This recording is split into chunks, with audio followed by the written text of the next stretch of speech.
the spark. Around 1764, Scottish inventor James Watt was hired to repair a Newcomen steam engine. Miners used these engines, invented decades earlier, to pump this water out of flooded mines. Watt engines design making it much more efficient and affordable. In the following years, Watt and other inventors made even more improvements to the steam engine. For the first time, steam could be used to power all kinds of machines, from weaving looms to locomotives. Watt's steam engine was one of many advances that sparked the Industrial Revolution. From the mid-1700s to the mid-1800s, new technology transformed Great Britain and eventually the world. Industrial Revolution influenced every part of people's daily life.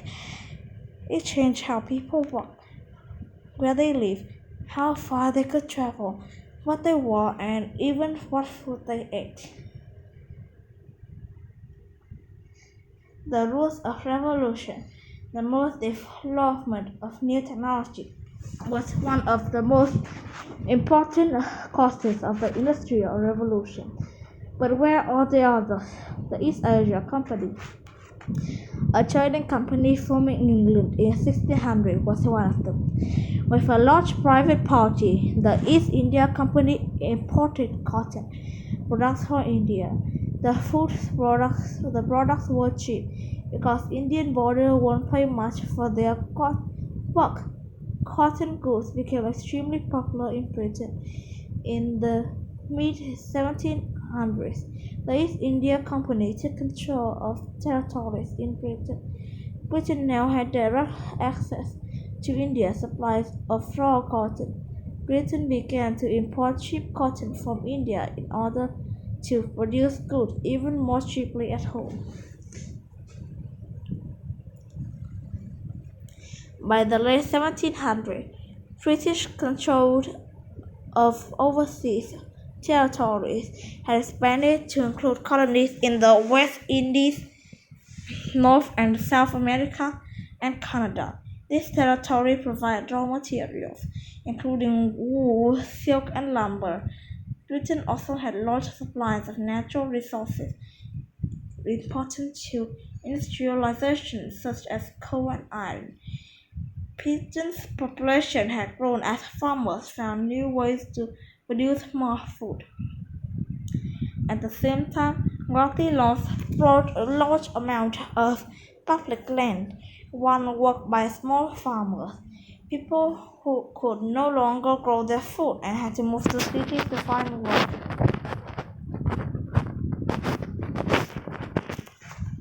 Rise of the machine. Textile production. Making cloth and clothing was the biggest industry in the 1700s. It was also the first revolutionized by the new invention. Before Industrial Revolution, clothing was usually made at home or in village workshops. Making clothes was often a family business. Family members divided the task of spinning yarn from cotton flax or wool and weaving cloth on a hand loom. The process was slow and tedious, even for skilled workers. In the late 1700s, spinning and weaving became more efficient thanks to a series of new inventions. Richard Arkwright, an industrialist and inventor, developed a way to use a water wheel to drive a spinning machine and produce strong cotton thread. Arkwright's invention was too big for any workshop, so he built a large mill in Derbyshire. Cromford Mill soon employed hundreds of workers. Arkwright eventually built several more factories, and other textile manufacturers followed his example. The factory system. Factories not only changed how goods were made, but the nature of working life. The first factories were water power and needed to be located close to rivers. Steam power factories, however, could be built by almost anywhere. Many Many were built around Manchester in the north of England. Manchester has access to cheap coal via the Bridgewater Canal. Manchester's location near the coast made it easy to import raw materials and export finished products overseas, and the mills factory has led to a population boom. In 1773, Manchester has a population of about 25,000. By 1802, had 52 mills and about 95,000 inhabitants. By 1851, it was a broken city with over 300,000 with a new nickname, Cottonopolis. Inside, factories were usually noisy, cramped, lit, and where workers toiled between 12 and 16 hours per day, 6 days a week. There was no paid vacation or sick days or safety regulation. Factory owners enforced strict rules and sometimes beat or whip their employees, especially children. Workers could be fined for offenses such as whistling or opening a window. Factory used a process known as division of labor, with each part being the manufacturing process performed by a separate person. The system sped up production and allowed factory owners to pay low wages because workers needed little skill. Child labor. Children as young as 4 often work full-time in factories alongside their family. In the early 1800s, more than half of the workers in some British factories were the age of 14. Factory owners paid children as little as one-tenth of what adults made. Sometimes children did not receive any wages at all, working instead for room and board. Children could do jobs that adults were too big to do, such as crawling under the textile machine to picking up fallen bread. Injuries were common for both adults and children. Children also worked in coal mines, where there was a constant danger from the gas explosion, collapsing mine shafts. Children as young as 5 had a chance in mind, opening and closing doors to let in fresh air.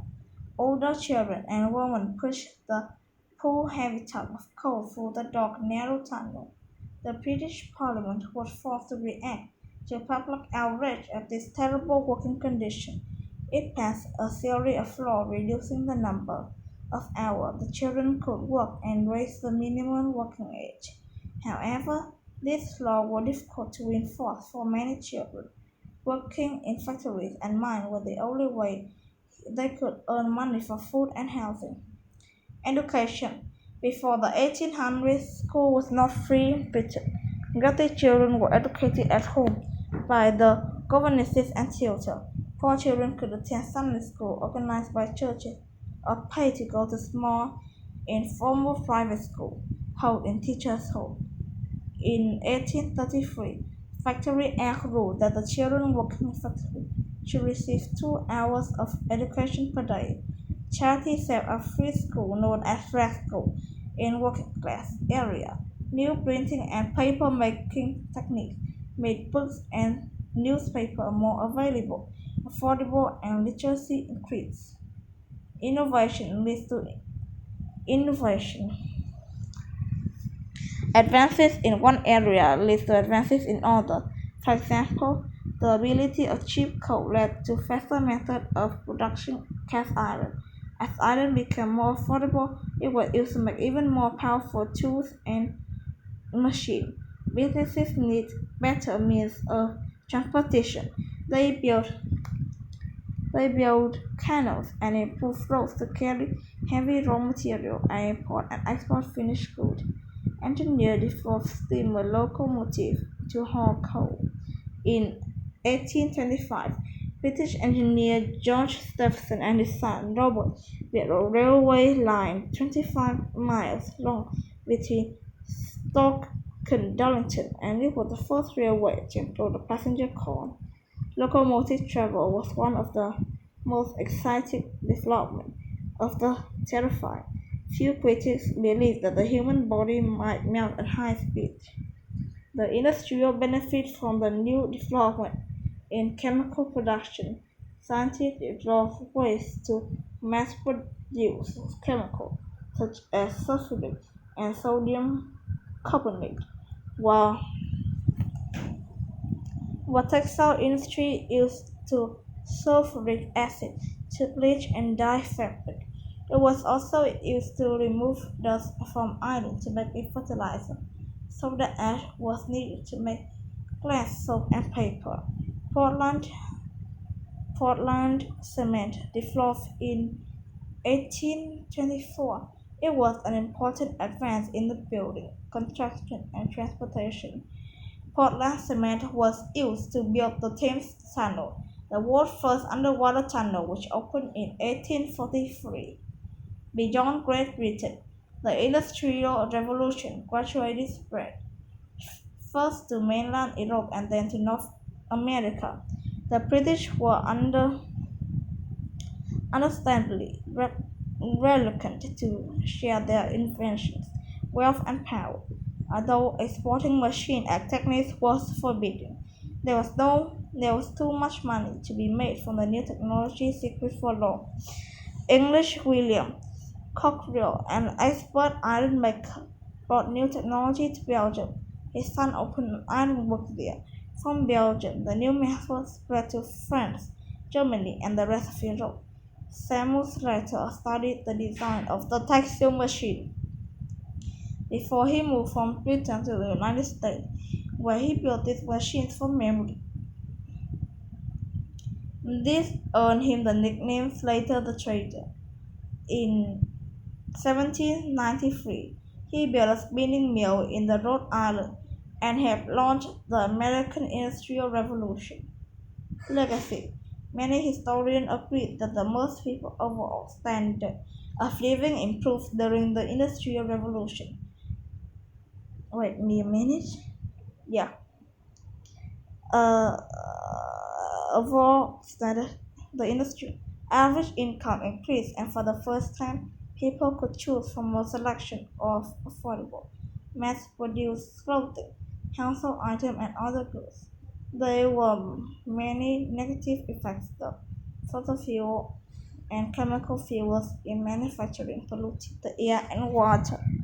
Poor people, especially children, live and work in harsh conditions. Big cities became overcrowded and filthy. As the Industrial Revolution progressed, some of these problems improved. Cities developed better, uh, uh, better sanitation and sewage systems.